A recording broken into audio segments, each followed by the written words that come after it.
Alors donc c'est ça, ce sont des êtres humains. Bah, moi, je coach avant tout des êtres humains. Voilà, donc être humain, homme ou femme, peu importe à la limite. Bah, oui. Le mot être humain, c'est un mot qu'on trouve dans le dictionnaire, effectivement. Dans le langage, effectivement, nous sommes des êtres humains. Mais est-ce que ça veut dire que nous sommes pareils parce que nous sommes des êtres humains? Là, vous me parlez des besoins en coaching. Plus généralement, pas forcément des besoins. Oui, mais de toute façon, les besoins en coaching, c'est révélateur de beaucoup de choses.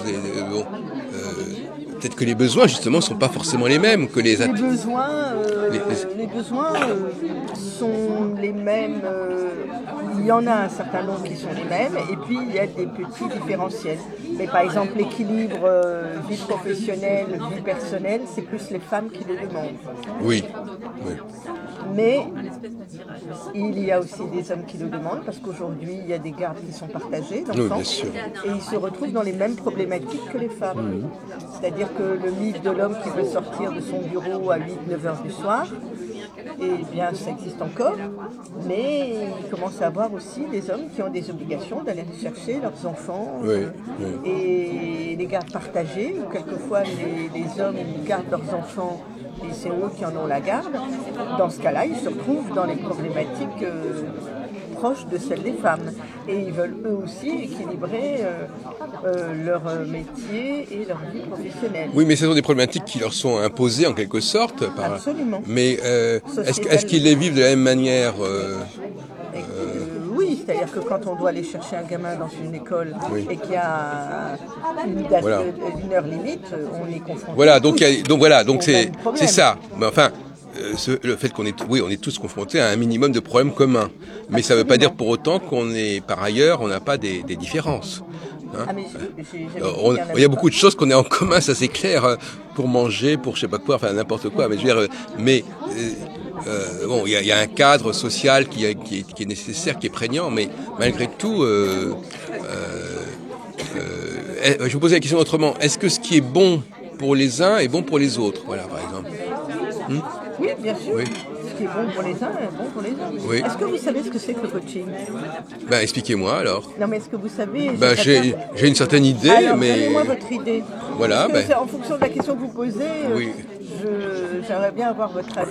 Oui, mais je vous avais posé la question plus généralement. Mais le coaching, je pense que c'est une façon d'aider les personnes.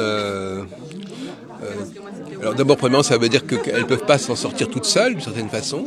Il y a donc déjà une prise de conscience d'avoir besoin de quelqu'un. Bon, ça ce qui est déjà un besoin d'aide.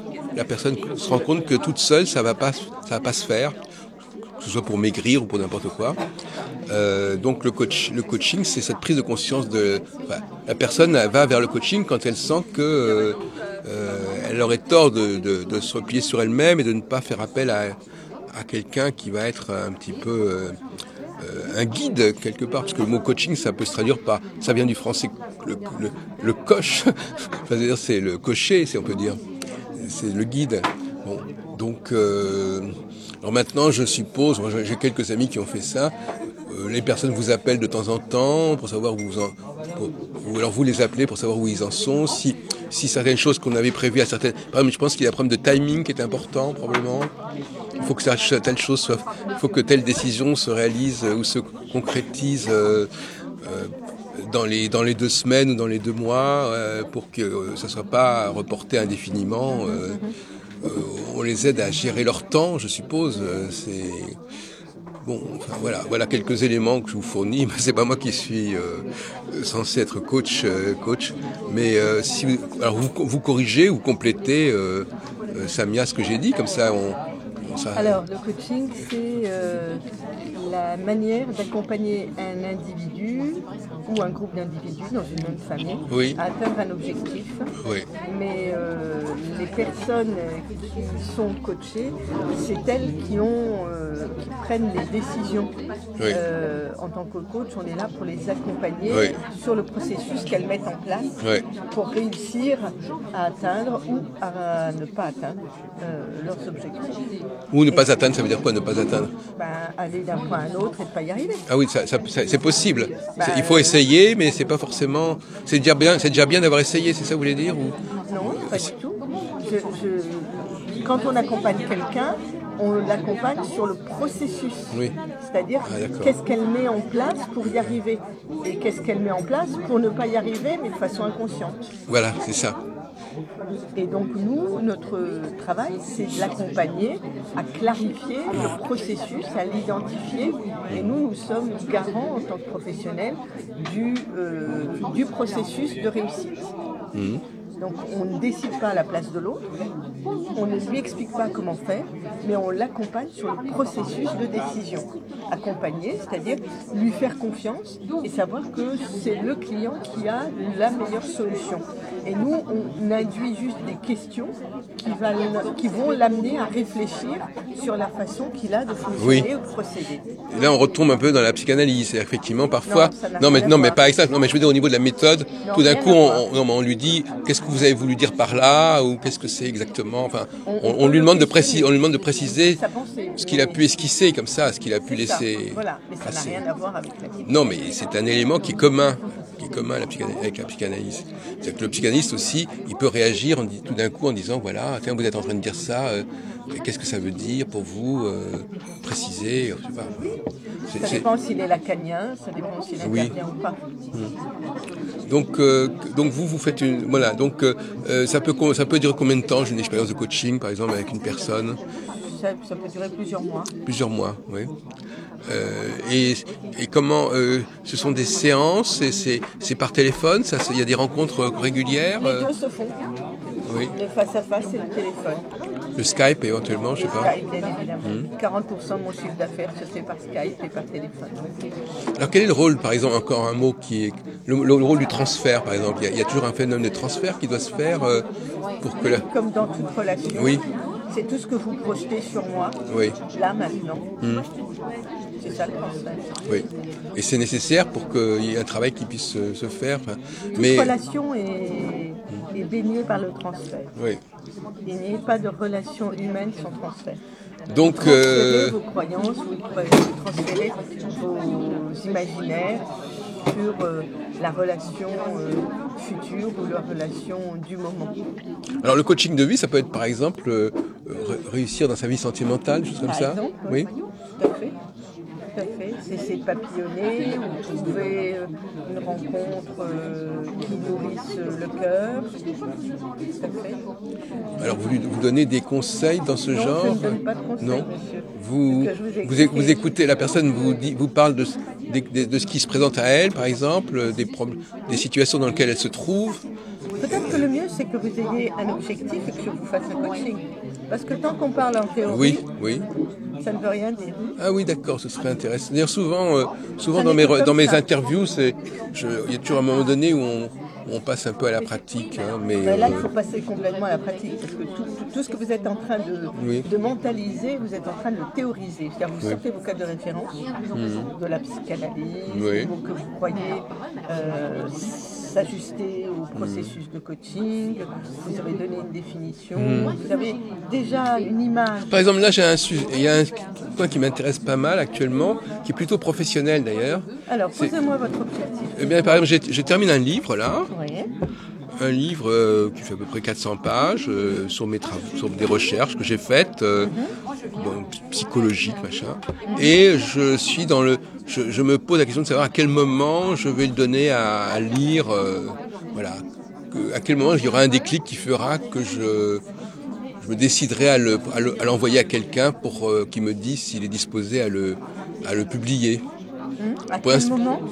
Justement, c'est ça la question, c'est que dans le passé, j'ai eu des périodes où j'ai publié pas mal de choses, mais avec l'histoire d'Internet, on est un petit peu perturbé parce que Internet, on peut mettre en ligne comme on veut. Hein, par contre, si on veut rentrer dans une logique d'édition, etc., j'ai un peu perdu je sais plus très bien comment ça se passe.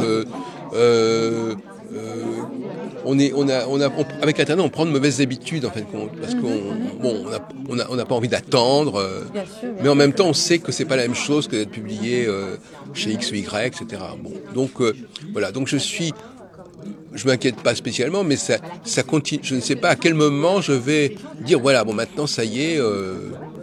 Alors, à quel moment il faut que je l'envoie à telle maison d'édition ou que j'envoie un papier, je sais pas, ou le manuscrit complet, ou un papier résumant ce manuscrit, ou des extraits, je sais pas. Il y a plusieurs questions qui se posent en même temps. Oui.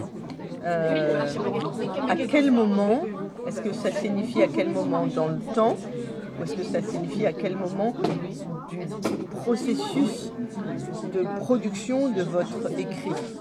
Alors oui, alors ça c'est vrai, vous avez raison. Moi, le processus est plus ou moins arrivé à son terme, mais Plus ou moins, ça signifie quoi? Ça veut dire que, par exemple, je pourrais faire des relectures, m'assurer que tout a été mis dans le bon ordre, etc. Bon, donc au niveau du contenu, je pense que tout ce qui devait y être y est, mais je suis pas certain que j'ai la maîtrise suffisante de la façon dont les choses sont amenées. Parce que c'est quand même un ouvrage très touffu, c'est pas une petite texte. Bon, alors, donc il y a des choses, je me demande, mais cela dit, je me dis peut-être que l'éditeur, il fera des observations. Alors, bon, il y a aussi la question. Alors, soit l'éditeur, il trouvera que c'est bien, mais il fera des observations, soit certains défauts vont le décourager, enfin, on ne sait pas très bien. C'est quoi votre objectif? C'est d'être publié? Oui, de publier, c'est ça, oui. Ça, mais j'ai déjà été publié. Très bien. Oui. Et si vous vous mettez à la place d'un éditeur, supposons que vous êtes un éditeur. Oui, ça peut aussi arriver, oui. Oui. Non pas que vous soyez un véritable éditeur, mais qu'est-ce que vous attenderiez d'un manuscrit? Qu'il soit touffu, plein de fautes, non organisé, moyennant quoi il y a beaucoup de boulot à faire et il y a de la matière, ou est-ce que vous attendez quelque chose de construit déjà au préalable et que vous pourriez, de façon collaborative avec l'auteur, construire? Oui, je pense qu'il faut que l'éditeur, parce que l'éditeur doit apporter un peu sa marque, donc l'idée de lui donner un travail complètement terminé, achevé, ça me paraît un peu un fantasme. Comme je disais tout à l'heure, il faut à la fois que ça soit suffisamment intéressant pour lui, mais c'est pas un problème qu'il ait des observations à faire, ou même qu'il y ait des aspects de l'ouvrage qui l'intéressent moins. C'est pas un roman, ce sont des essais. Donc on peut très bien dire, oui, vous insistez trop là-dessus. Par exemple, il y a 10 grands volets, ça qui touchent aux femmes, à la religion, aux hommes, enfin, aux langues. Enfin, D'ailleurs, j'avais été voir une voyante il y a 2 ans. Elle m'avait dit, elle avait vu déjà ce truc-là. C'est curieux d'ailleurs. Elle avait un petit peu décrit ce qu'il en était. Et d'ailleurs, ça m'avait servi parce que. Ce truc-là, précisé. Mais c'est ce bouquin. Mais à l'époque, je n'avais même pas encore fait ce bouquin. Mais elle me dit, je vous vois en train de publier un truc très très complexe, beaucoup d'idées. Excusez-moi, je peux vous interrompre? En quoi ce que vous êtes en train de me dire, là, par rapport à la voyante, a d'importance par rapport à votre objectif? Si, parce que quelque part, ça m'a influé. Ça m'a influencé. D'accord. Elle me voyait, elle m'avait décrit, elle m'avait presque dit le nombre de chapitres qu'il y avait, etc. Et donc finalement, je me suis servi de ça pour me motiver. En disant, puisqu'elle a vu ça, et puis à un moment donné, peut-être que je me suis à la fois, j'ai instrumentalisé cette voyance, surtout que je ne lui avais rien demandé en fait. Elle me dit, et finalement je me suis dit, tiens, tant qu'à faire, je vais faire quelque chose qui va ressembler assez à ce qu'elle avait vu. Donc c'est tout, c'est pour vous dire que ça avait joué, ça m'avait amené à avancer. Donc, et ce que j'entends, c'est que c'est elle qui a été votre muse, si je puis dire. Oui, en tout cas, l'instigatrice. Oui, elle a l'impression qu'elle voyait déjà la chose faite. J'entends bien. Elle pouvait presque décrire ce qu'il y avait dedans. Et vous vous êtes reconnecté à cette femme? Non, je lui ai laissé un message il y a quelque temps, mais j'ai pas pu la revoir. D'ailleurs, en réalité, je l'avais rencontrée uniquement pour une interview. Et en fin de compte, à la fin de l'interview, on avait dit, tiens, dites-moi quelque chose à mon sujet. C'était même pas comme ça que j'avais vu, mais finalement, c'est un peu comme ça. C'est-à-dire que ça se terminait comme ça, voilà. Comme vous, là, par exemple, vous tout d'un coup me demandez. Est-ce que ça pourrait être une stratégie d'aller interviewer des éditeurs? Ah, oui. Parce que ça a l'air d'être votre stratégie de vous mettre en relation avec les autres et d'interviewer les gens. Donc, est-ce que l'interview d'éditeurs pourrait vous amener à publier votre livre, par exemple? Il faudrait d'abord trouver une justification pour que les interviewer. Alors, il faudrait que je leur dise, d'autre part, alors ça me paraît une idée assez originale, je reconnais. Vous avez l'esprit, c'est bien, c'est pas mal pensé, mais alors vous imaginez, par exemple, j'interviewe un éditeur, et puis à un moment donné, je lui dis, tiens, à propos, j'ai un bouquin que je voudrais faire publier. Oui, pourquoi pas. Mais il faudrait que mais à ce moment-là, on retomberait un peu dans le même cas de figure. C'est-à-dire que, finalement, il faut qu'il soit intéressé. Non, la question, c'était de savoir, par exemple, s'il ne serait pas préférable de faire une petite synopsis de quelques pages qui ne rentre plutôt que lui présenter l'ensemble de l'ouvrage. Parce que le synopsis, là, au moins, l'ensemble de l'ouvrage, il peut y avoir quelques difficultés, mais il aura quand même les grandes lignes de l'ouvrage et ça va l'accrocher. Est-ce que vous auriez envie de faire ça? De toute façon, il faut absolument que je me déclenche, parce que ça c'est le moment. Non, mais effectivement, mais cela dit, en même temps, mon problème, c'est que je continue à travailler, et à la nuit, je pense que je pourrais, comme ces genres d'ouvrages même quand il sera publié, de toute façon, il y aura des évolutions par la suite. Un livre n'est jamais quelque chose de définitif. Mais je pense on peut dire il doit être arrêté. Oui. Alors. Et c'est ça la question. C'est quand est-ce que j'arrête mon livre? Oui. C'est ça la vraie question. Oui, non, mais c'est vrai. Votre question n'est pas comment, mais c'est quand est-ce que je décide d'arrêter le processus créatif. Oui, mais comme on a dit tout à l'heure, c'est peut-être pas indispensable si on passe dans la formule de synopsis où malgré tout, les grands axes seront mis sans penser qu'il y aura de remise en question fondamentale ultérieurement. Bien que, et puis même, donc voilà, donc je suis perplexe, voilà, Samia. Cette idée de synopsis, imaginez que vous avez fait le synopsis, Oui. vous l'avez écrit, c'est assez facile, vous avez une vingtaine de pages qui résument le grand flot.